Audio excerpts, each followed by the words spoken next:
waaw asalaamaaleykum suñu mbokku internet yi ñuy seetaan en direct RTV Dakar ñu leen di nuyu di leen jox seen wàccuwaay bu baax a baax di am contentement bu mag a mag encore une fois tey ñu ngi fii seen biir émission à vous la parole di dalal ki nga xamante ni vraiment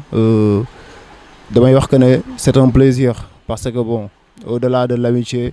c'est un frère aussi bi nga xamante ni yaakaar naa ne ci développement réew mi lay dox et avant cela aussi dañuy kontaan di gërëm aussi ñi nga xamante ni moom dañu àndal ci émission bi mu comme seen campus shop benn entreprise la bi nga xamante ni ay vente en ligne ci lay dox man ngeen ko jot ci site campusshop.com waaw sans plus tarder dañuy ñëw dugg rek ci waxtaan bi xuus ci biir waxtaan bi dalal suñu gan tey mu nekk monsieur Ibrahima Badji bi nga xamante ni yaakaar naa ne ku ko xamul tamit dégg nga ko surtout ñi nga xamante ne ni ils sont de natifs Jolof comme man tey say taxawaayam ci réew mi taxawaayam ci département Linguère taxawaayam ci région de Louga ràññee nañ ko bu baax a baax monsieur Badji ñu ngi lay nuyu. Merci beaucoup Mansour.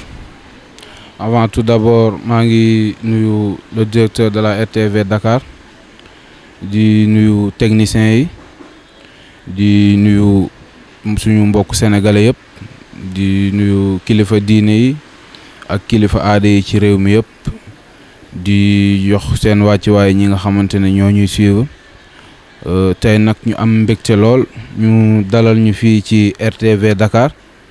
ñu ci émission à vous la parole ñu fas yéene am ay soppante xalaat yu ñu fi def di pare aussi pour tontu bépp laaj bu ngi ñu laaj tey ci émission bi ngir jublu ci téléspectateurs yi ñuy seetaane.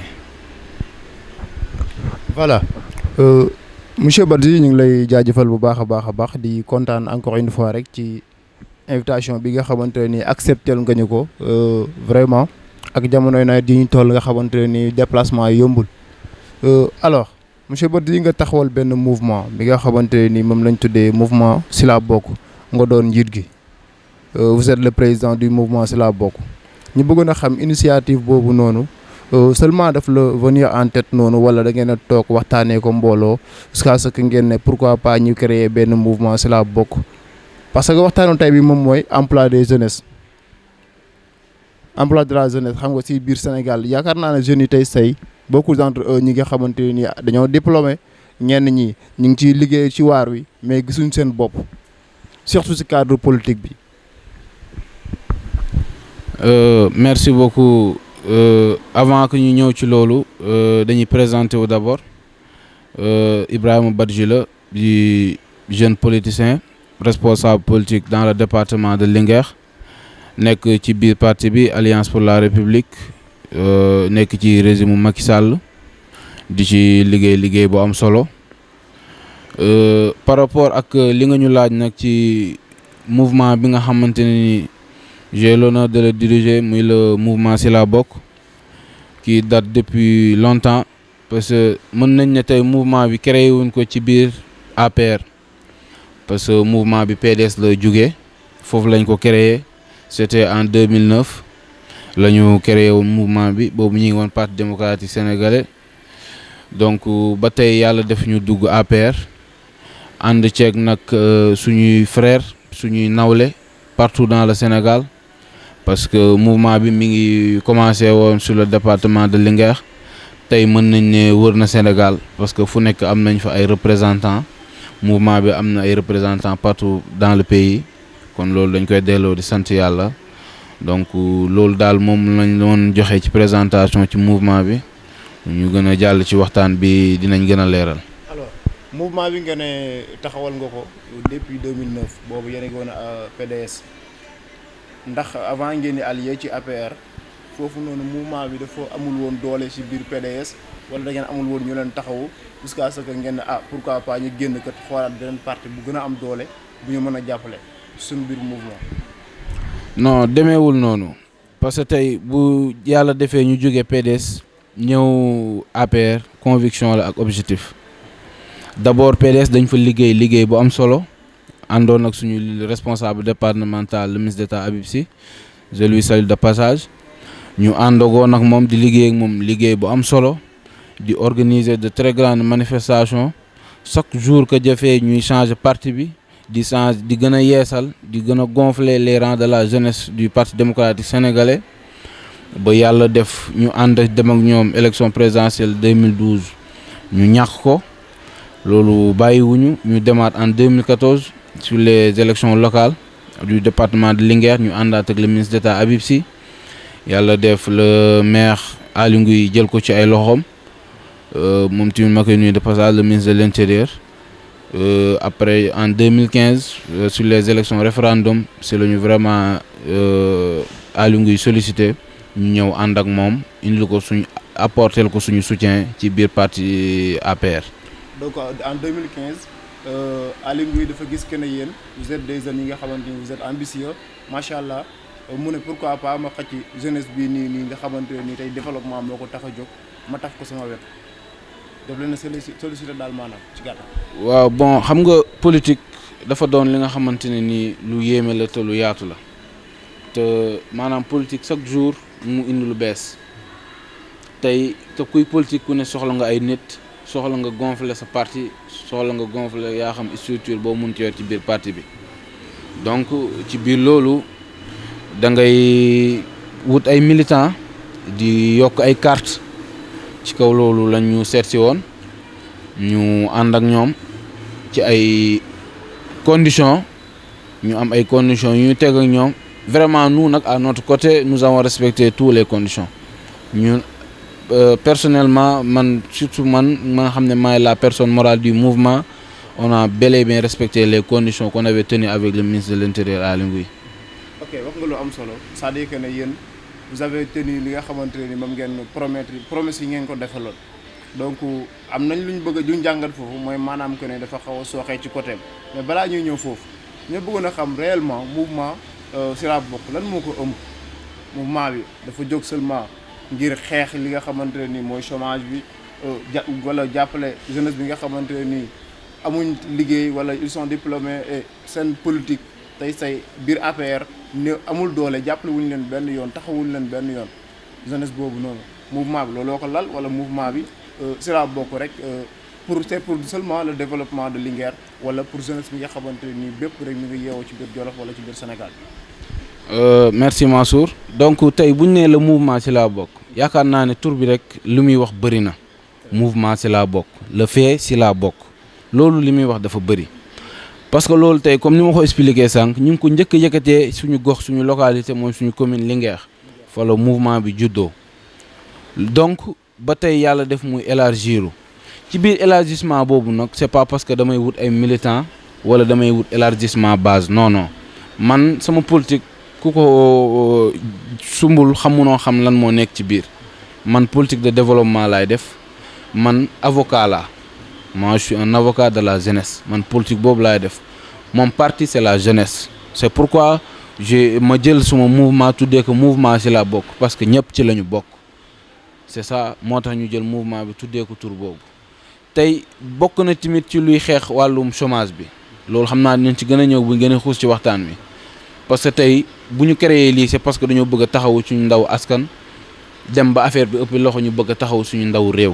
loolu moo tey loolu moom mooy objectif mouvement bi ba pare mu am lu mu denc ëllëg muy parti parce que tey ku yor mouvement ñaan nga ëllëg nga yor parti tey bu demee ba mouvement bi yàlla jëlee ko fi di indi parti yàlla na ko yàlla def dañ koy tuddee parti de la vérité et de l'espoir kon ñun ci dëgg la ñuy dox ci lu intérêt jeunesse bi la ñuy dox ci lu ñor jeunesse bi la ñuy dox voilà. ok ci lu ñor jeunesse bi ngeen di dox ci ngeen mës a dox tamit d'accord comme ça par exemple est-ce que yéen bi ngeen mouvement bi mu taxawee bi ngeen waxee seen objectif li nga xamante ni moom ngeen bëgg et mooy seen mébari aussi ci biir jeunesse bi ci li nga xamante ne ni moom mooy problème mu jeunes yi te au Sénégal on dit souvent que ni avenir du Sénégal jeunesse bi la souvent loolu la ñuy wax loolu la ñuy développé partout ci domaine yëpp. léegi yow est-ce que moom monsieur le maire en tant que monsieur le maire et aussi monsieur le ministre de l'Intérieur Aly Ngouille Ndiaye est-ce que moom côté moom vraiment def na li nga xamante ne ni moo ko war à ce que jeunesse bi gis seen bopp surtout si gox boobu noonu mi nga xamante ne nii fa la bokk. Merci beaucoup Mamour pour cette pertinente question tey caméra moomu tiim ma toog ak journaliste àdduna ñëpp di ma seetaan xaw ma fu film bi di yem ak fu mu dul yem kon tey jàpp naa ne lépp lu ma war a toog fii di wax rek dafa war a nekk dëgg war dëppoog li nekk ci dëgg tey boo ma laajee ci cadre emploi des jeunes fële ci département bu Linguère mi nga xamante ne suñu responsable départemental mooy le ministre de l'intérieur Aly Ngouille Ndiaye man dama naan des na je peux même dire non parce que tey jeunesse bi gisuñ ci seen bopp concernant emploi des jeunes parce que tey man nu ma gisee yeneen responsable départemental di toppatoowee seen jeunesse man gisuma ko sentiruma loolu ci département de Linguère qu'on le dit à haute voix loolu rusuñ toog fenn di ko wax parce que loolu moom mooy li am ça devait être le contraire parce que tey jeunesse bu Linguère dañoo jugoon ci xeex bi ba muy métti surtout man ñi nga xamante ne ñoo nekk suma ginnaaw xeex nañ xeex bu ne ci biir parti bi archive yi ñëpp gis nañ ko def nañ lu ne pour alliance pour la république def nañ lu ne pour le ministre Aly Ngouille Ndiaye mais tey au retour mën naa ne ñun lépp luñ ci def ñun gañewuñu loolu parce que tey man sama mouvement du financement du CDI du CDD kon dama naan man xeex bi ma doon xeex tey awma ci retour loolu nag bokk nañu ci lu ñu métti ba combat buñ porté fan yi yëpp la di ko xeex ci internet bi ñëpp a ngi ciy teg seen bët kon tey buñ ñu invité fii ñu toog ci télévision bi dañ koy gën a leeral wax ko parce que tey lu toll na ministre de l'intérieur yor commandement territorial nekk maire de Linguère ñuy taux de chômage ba ñuy enregistré sur le département de Linguère du yoon doy na waax man ànduma ci parce que tey je vous donne un exemple tu prends monsieur Sirédia de Thiès l'ancien DG de la poste bu mu yoree poste ñëpp gis nañ ñu mu taxawoo jeunesse am ñëpp gis nañ ñu mu taxawoo askanu Thiès mais pourquoi pas Aly Ngouille mënul def noonu avec tous les portefeuilles qu'il détient kon tey man dama ne Aly Ngouille lu ko warloog jeunesse bi des na defu ko parce que tey je vous donne un exemple nga dem tey ministère bee mu yor mooy portefeuille intérieur bi mu yor amul benn chauffeur jolof-jolof c'est très dangereux benn chauffeur jolof-jolof moo fa nekk te par affectation moo ko fa yóbbu c'est très dangereux lu toll ne ministre de l'intérieur dans tous les fonctions ak domaines yëpp amul benn CDI bu mu may jeunesse bi budul kuddu benn CDI la ñu am c'est pas normal nañ ko waxta dee il faut que ñu wax ko parce que il est temps ñu wax 8 ans de pouvoir depuis 2012 jeunesse bi ànd ak moom ba léegi mënuñu am sax ay CDI 20 CDI mënuñu ko am sous le régime de Aly Ngouille Ndiaye donc loolu il faut que ñu wax ko ñëpp di ko dégg askan bi dégg ko parce que tey jeunesse bi ñun moo ñu yónni ñun ñoo gàddu voix jeunesse bi kàddu jeunesse bi kon tey fu ñu munti toog dañ leen di kaasal man loolu moom mooy suma combat ku may jàpp ci loolu nga may jàpp ku may bàyyi ci loolu nga may bàyyi man jeunesse bi moo ma ñor ñoom laay xeexal ñoom laay waxal lii may wax lépp seen yóbbante la voilà. alors li nga wax am na solo yaakaar naa tamit ñu ngi ñi seetaan ñi ñu ngi ciy bàyyi xel bu baax a baax a baax moom monsieur le maire nga xamante ni moom moo jiitu goxu Linguère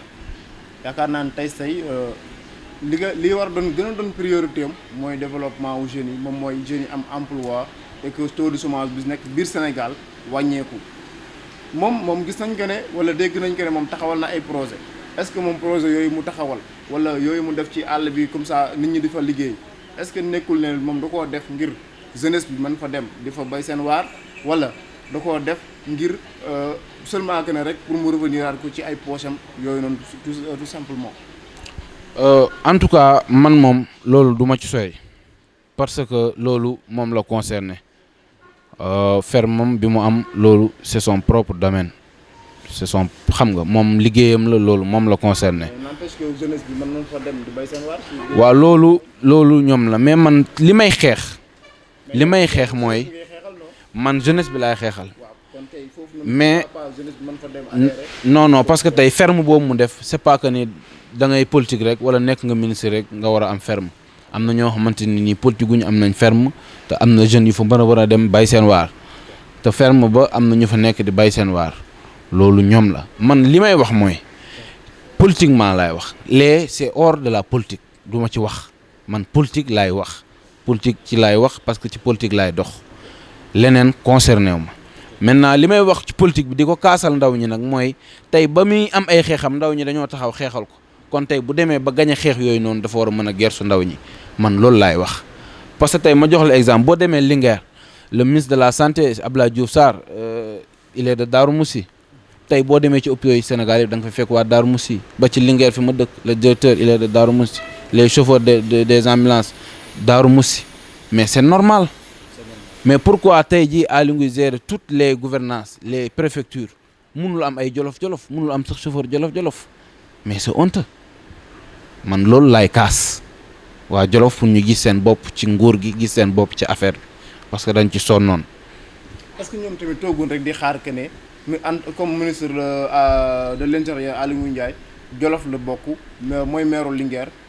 dafa war a ñëw rek jël jeunesse Linguère wala jeunesse jolof rek yóbbu est-ce que yéen war a woon jéem a def ay pas ngir fexe mu xam ne yéen ñii kat bëgg ngeen a dugg ci maanaam yu nga xamante ni yooyu nga cité léegi bëgg ngeen fa dugg wala yow bëgg nga tey sa mouvement bi am ñi nga xamante ni en tant que ceux qui sont de natifs bi nga xamante ni mooy dans le département de Linguère wala partout dans la région de Louga ñu ñëw di dugg ci yooyu nga wax comme ni ko monsieur Abdoulaye Diouf Sarr defee ak yeneen i ministre moom yi mu géré comme li nga wax amul benn chauffeur bi nga xamante ne nii bokk na ci département de Linguère bu nekk foofu sauf ki nga xamante ni bokk na fa te dafa duggee par affectation est-ce que yéen def ngeen li ngeen war a def à ce que Aly Ngouille Ndiaye xam que ne yéen vraiment yéen ñi l'envie est là quoi. Mansour tey boo demoon Linguère da ngay xam ne ndaw ñu am jom ñoo fa nekk loolu yow jolof-jolof nga xam nañ ji koy jolof-jolof am na fulla ci boppam am na fayda bëgg na liggéey kon tey boo demee Linguère gisal sa bopp da ngay xam ne jeunes yu bëgg liggéey yu am fulla ci seen bopp ñoo fa nekk parce que tey mën naa ne jeunes yi chômage bu métti moom tey pratiquement jeunesse bépp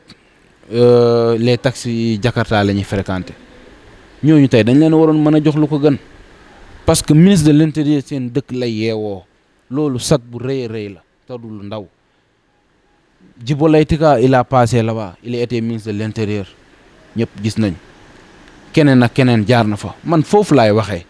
tey Linguère boo demee gis jeunesse bi ni ñuy doxee ñi ngi am seen jom di jëndal seen bopp moto yor ci kër ñii takk nañ ci jabar ma je connais beaucoup parce que ñoom laay fréquenté je suis avec eux toujours je suis avec eux nuit et soir donc tey mën naa xam bu baax ñoom seen pas-pas ak seen tolluwaay fan la toll ñoom tey ku leen dem fekk fañ nekk da ngay xam ne ñii ay liggéeykat lañ kon ñooñu tey ku leen jàppale jox leen leneen lu ko gën ñu dem projet yaa ngi fi leneen ak leneen nang fi mais pourquoi pas nos responsables locaux jëfuñ ci benn jéego pour dimbale jeunesse dëkk ba mais jeunesse dëkk ba dañu sonn il faut ñu dimbale leen. encore une fois di fàttaliku na rek ñu ngi am tey invité comme monsieur Ibrahima Badji nekk président bi nga xamante ni moom mooy mouvement si la bokk nekk koo xamante ne ni lépp lu wàllum jeunesse rek moo ko yëkkati dooleel jeunesse bi may jeunesse bi doole ba ku nekk rek xam ne jeunesse bi am na wàll ci waar wi. alors loolu lépp bi mu taxawee loolu lépp bi ngeen ko jàngatee yéen si biir mouvement bi est-ce que jóg ngeen toog ne pourquoi pas kat ñu dem rencontrer monsieur le maire wax ko ne ko monsieur le maire li ñu waxoon ak yow kat ñun sàmm nañ suñu kàddu mais yow sàmmoo sa kàddu est-ce que yéen def ngeen loolu noonu. maintenant foofu lu ma ciy wax mooy man maay la personne morale du mouvement tey mun naa ne mouvement bi nag bu dara xewee ci parti bi ñëppay génn taxaw ku ne indi sa apport ku ne indi sa participation ñu def mu rafet mu am réussite tey mouvement si la bokk yàgg na jox réussite ay manifestation parti bi fee ci département bu Linguère maintenant lépp lu des ci combat bi nag man la personne morale man maa ko gàddu te combat bi porté naa ko jusqu'au bout fi ma ko war a egg ak kilifa gi yegg naa fa ak moom li ma ci mën a wax lu ma ci mën lu ne def naa ko ci Mansour def naa lu nekk j'ai crié j'ai parlé à petite voix j'ai parlé à haute voix donc nag comme réagirut maintenant il est temps que ñu dénoncer il est temps que ñu wax ñun li ñuy dund lan la bu ko nit ñi ñemewul wax nag man en tant que Ibrahima Badji leader de la jeunesse man ñeme naa toog fii wax ko parce que jeunesse bi moo ma ñor man nee naa la awma benn parti mon parti c'est la jeunesse voilà. yow sa parti mooy jeunesse ngay xeexal waaye jeunesse bi tamit yow da nga ko wax ne en 2015 da ngeen ñëw ali yow ci mu waxtaan ak yéen mu wan leen que ne lii moom mooy ay bëgg-bëggam ay envie am ci biir département de Linguère bi mu jëlee maire xëcc leen taf leen ci wetam te yaakaar naa ne que ne dañ ne jeunesse bu ne jeunesse ne moom moo war a yor avenir réew mi war nañ ko taxawu yéen en tant que jeunesse bu Linguère en tant que jeunesse Jolof est-ce que yéen ci moom rek ngeen compté wu di xaar rek pour mu jàppale leen wala yéen a ci yeneen projet. non maanaam kenn xaaru ko ci dara fii ku xëy ku ne yàlla nga yaakaar je pense kenn xaarut Aly Ngouille ci dara mais dafa rafet en politique parce que tey ku ne politique di nga ne nit ku ne nit di nga ne carte ku ne carte di nga ne demalante di nga ne dikkalante di nga ne am di nga ne indi c'est ça la politique l'art de bien gérer la cité maanaam tey boo jugee taxaw sa gox laaj ba waa gox ba dénk la wóolu la jiital la fal la boo faloo ngala bul fàttali la faloon loolu la Olof Njaay wax man loolu laay kaas mais du kenn kuy xëy naan yaa ngi xaar Aly Ngouille pour mu jàppale la nga am loo def ku ne yaa ngi xëy di vaquer say préoccupations. wax la tout ba convaincre gars yi am seen militant mais après promesse yi rare ngay gis politiciens yi kuy tenir. En tout cas avec moi ak ñi nekk suma ginnaaw loolu dootul amati bu fekkee ne ci lancé bii nii lay Aly Ngouille di continuer ma xam ne man ak moom dootuñu ànd loolu man je suis prêt parce que tey ñëwuñu fi pour ay chantage ñëwuñu fi pour négociation ñëwuñu fi pour maye dara dañ fi ñëw tey pour wax ñu xool ci yenn nouvelle base la ñuy àndee ñu xool problème yi ñu nekk nan la ñuy def ba saafara ko parce que nag bu ay ndaw demee bay jug di yooxu tey c'est parce que sës nañ bu ndaw ñi sësee nag da nga leen di woo waxtaan ak ñoom wut ay solution bu wutee ci ay solution nag ci wàllum ndaw ñi ñu continuer di ko jàppale mu doon gën a rafet bu ko deful on est prêt à opposer avec lui raguluñu ci dara voilà. tey dem ngeen ba pare pour tourner ko le dos parce que li mu waxoon teniru ko mais yéen est-ce que seen projet yéen jël ngeen réaliser ngeen ay projet ni ñun kat lii lañ bëgg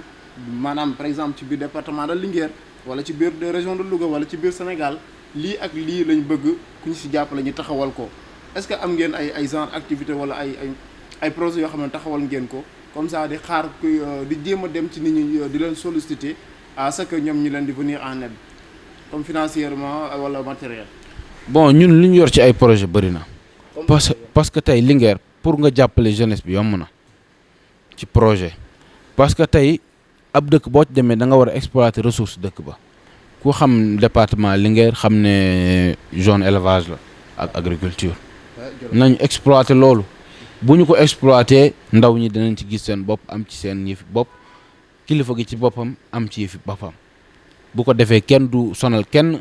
du wax kenn jàppalewul kenn mais jéego yooyu yëpp jéemuñu cee def dara tey balay jox benn projet boo xamante ne nii bu ñu ko defoon à Linguère ça va permettre ñu créer beaucoup d'emplois que ñu tey jël benn espace boo xamante ni day nekk 20 kilomètres ci àll bi wala 15 dans le département parce que àll bi yaatu na ñu def fa élevage def fa agriculture di fa yar ay xar mu am boucherie am poissonnerie ci biir am yeneen ak yeneen am ay vente ñuy jaay ay nen di jaay lu nekk ci biir oto yi di dem Dakar di ñëw ça va permettre ñu jël ay chauffeur dugal fa jël ay jeunes dugal fa ñuy liggéey ñii di produire dina permettre ñu jël ay boucher dugal fa ak leneen der yi ñu rey yi après day am leneen ak leneen lu mën a liggéey comprendre nga bu ko defee di nga toucher domaine bépp mécanique bi dina ñëw parce que foofaa day am ay oto day am ay moto day am lu nekk donc di nga toucher domaine bépp mais amul benn effort boo xamante ne nii jéem nañ ko maintenant nag léegi ñun wàccoon nañu ak ñoom ñoo des. waaw yaakaar naa ne Jolof moom li nga wax lépp xañ na fa ndax àll bi yaatu na te vraiment dëkku mbay la dëkku sàmm la dëkku lépp la est-ce que yéen comme moom côté am dafa xaw a sooxe est-ce que am na yeneen cadre wala yeneen homme politique yu nekk biir département de Linguère wala biir région de Louga proposer ngeen leen seen i projet à ce que ñoom ñu nangu pare nañ taxaw xeex pour jàppale leen ci li ngeen bëgg ba ngeen réaliser projet yi nga xamante ne moom mooy wàññi taux de chômage bi ci biir département. xam nga Linguère bëri na ay responsables locaux yu fa nekk département bu Linguère am na ay DG am na ay député am na ñaari ministre aussi le coordonnateur de la COJER nationale il est dans le département de Linguère Moussa Sow je lui salue de passage mon ami mon frère maa ngi koy nuyu di ko jox wàcc waaye moom tamit di ko jaajëfal ci liggéey bu am solo bi muy def ci biir réew mi kon mën nañ ñun tey ñàkkuñ dara ñun président Macky Sall sedd nañu ñun waa Jolof am na ci nag ñi nga xam ne ñi ngi def lu tolloog seen doole mais tey le responsable clé c'est Aly Ngouille Ndiaye parce qu'il est le responsable départemental mooy njaak mooy jiitu ci lépp parce que moo yilif ñëpp ci département bi. est-ce que nekkul na tamit dañoo naqaree satisfaire rek mais mi ngi def waaram mi ngi béy waaram ci biir tool bi. ah en tout cas man jeunesse bi laay wax mi ngi bayul man jeunesse bi laay xeexal en tout cas jeunesse bi gisuñ ci seen bopp te li may wax leer na ma ñoom ñi ngi may seetaan ñi ngi may déglu ku ci nekk jox nga ma sa yóbbante. waaw moom Aly Ngouille Ndiaye gis nañ que ne moom vraiment waa Jolof dañ koy tàgg di ko remercier bu baax a baax est-ce que nekkul ne côté jeunesse bi rek moo xaw a sooxee. waaw man loolu laay kaas. loolu foofu ngay kaas. loolu laay kaas man jeunesse bi laay kaas leneen li man intéressé wu ma beneen domaine loolu ça ne m'intéresse pas man nee naa la man sama politique yëpp jeunesse la pour l'instant man loolu laay politique soxlay jeunes yi ci laay dox lii la jeunes yi soxla emploi ku leen dimbali te am nañ ku leen mën a dimbali te dimbaliwu leen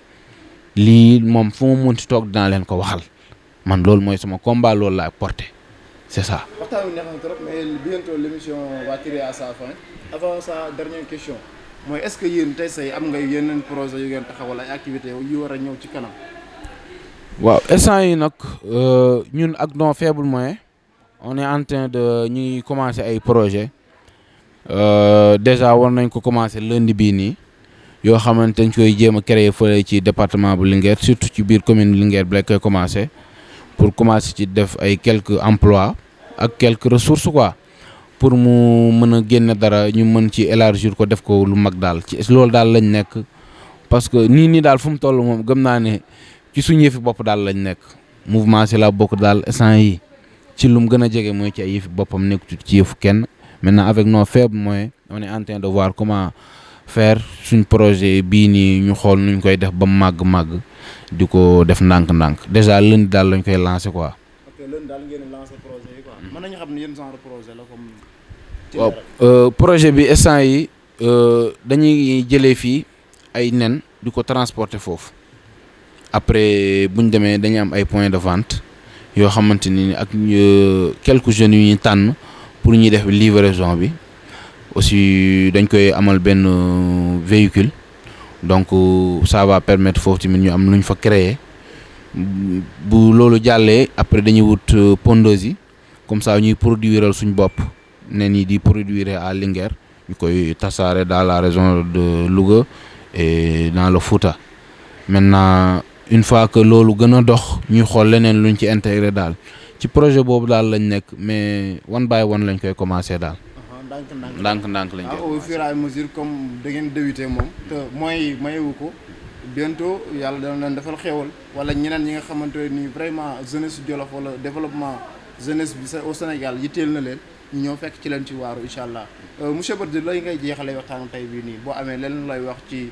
département de Linguère wala jeunesse bi wala si biir Sénégal ak ñi Sénégal demee nii ak surtout période de mbas mi nii nooy terminer ak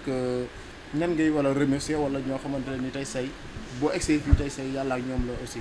ginnaaw yàlla ñoom la. waaw tey man ni may jeexalee mooy xanaa d'abord ñu wax ci mbas mi ñu nekk muy Covid 19 bi xanaa li fi des rek mooy ay ñaan ñu ñaan yàlla gën ñu koo teggil ci mbaaxam ba yàlla def ñu mucc ci ñun ñëpp di masawu tamit ñi nga xamante ne ndox mi sonal na leen ci réew mi. fan yi taw yi métti yi ñu enregistré partout dans le pays parce que ndox mi fépp la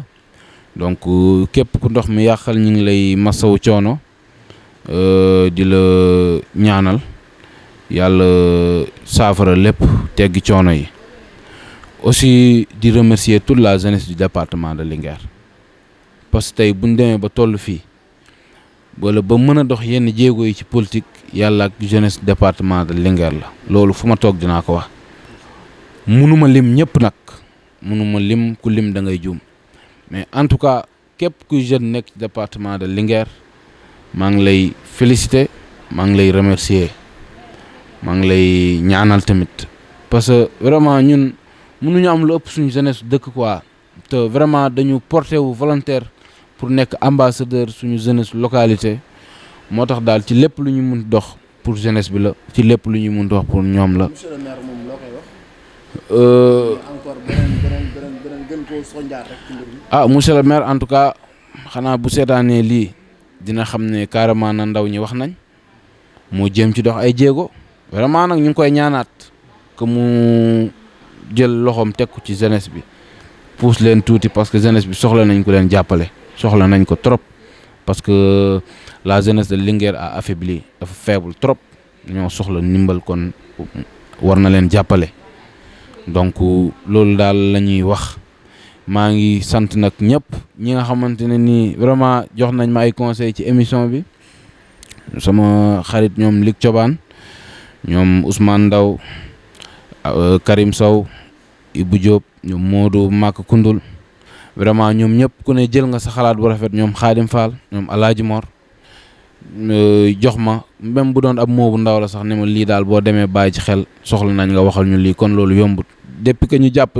émission bi délai bu gàtt la si une semaine la mais gars yi vraiment jàpp nañ ci bu baax joxe nañ ci seen ay conseils rafetlu nañ ko donc yéen tamit ñu ngi leen di jaajëfal techniciens yi donc kontaan nañ trop ci dalal bi ngeen ñu dalal l'émission a été très importante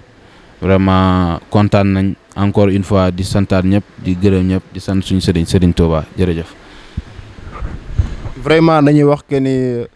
lu duuf ci nag bi xajul ci cin bi yaakaar naa ne problème mu jeunesse bi ci Sénégal wala ci biir département de Linguère buñ ko naree wax fii la ñuy fanaan et monsieur le maire yaakaar naa ne waxtaan bii nii tey say dina nekk li nga xamante ni di ko gën a touché dina ko gën a motiver à ce que mu def dara ci biir département bi yokk li mu doon def naam que ne mi ngi def sax mais xam nga doomu doyloo pour satisfaire nit yombul mais côté bu nekk rek nga laal fa dara sinon tey say président bi wax na ko ñoom pare nañ pour wane ne que ni ñoom ànd neex na lool waaye koo bàyyi tamit mu dem ak mbagam. Encore une fois li leen indiloon seen waxtaan tey à vous la parole émission bi nga xamante ne nii moom mooy jox occasion askan wi ñi nga xamante ne nii pour ñu wax tout ce qui a été caché au niveau national international wala problème yi nga xamante ne mi nga am seen gox te amul benn occasion pour soulever ko et à ce que ñi ko war a dégg ko wala ñu si war a dox di ci dox ñu jox leen occasion boobu noonu à chaque fois rek dañuy faral di am ay gan ñi nga xamante ne nii vraiment am nañ li nga xamante ne nii ay ambition am nañ li nga xamante ne nii moom mooy tey motivation te pare nañ pour jëmale réew mi kanam pare nañ tey pour dooleel askan wi di xam fii métti Sénégal ñuy jéem a faj góom boobu noonu. et pour jeexal aussi dañuy encore une fois dañuy sant ki nga xamante ne nii mooy sunu sponsor moo ànd ak ñun ci biir émission bi rek tàyyiwul benn yoon muy benn entreprise bi nga xamante ne nii vente en ligne lay def achat et vente facilement mën nga jënd jaay ci lu yomb te doo sonn. ñu tuddee ko lan Campus Shop man nga ko am na site internet man nga ko tapé bu fekkente ni bëgg nga leen joindre man nga tapé shopcampus.com wala nga woote si numéro bi nga xamante ne nii mooy 78 157 93 56 wala 66 393 97 89 encore ñu ngi leen di jaajëfal bu baax a baax di leen wax que ne fii la woon ci seen biir émission à vous la parole en direct sur RTV Dakar ba beneen yoon incha allah ñu ngi leen jaajëfal bu baax a baax.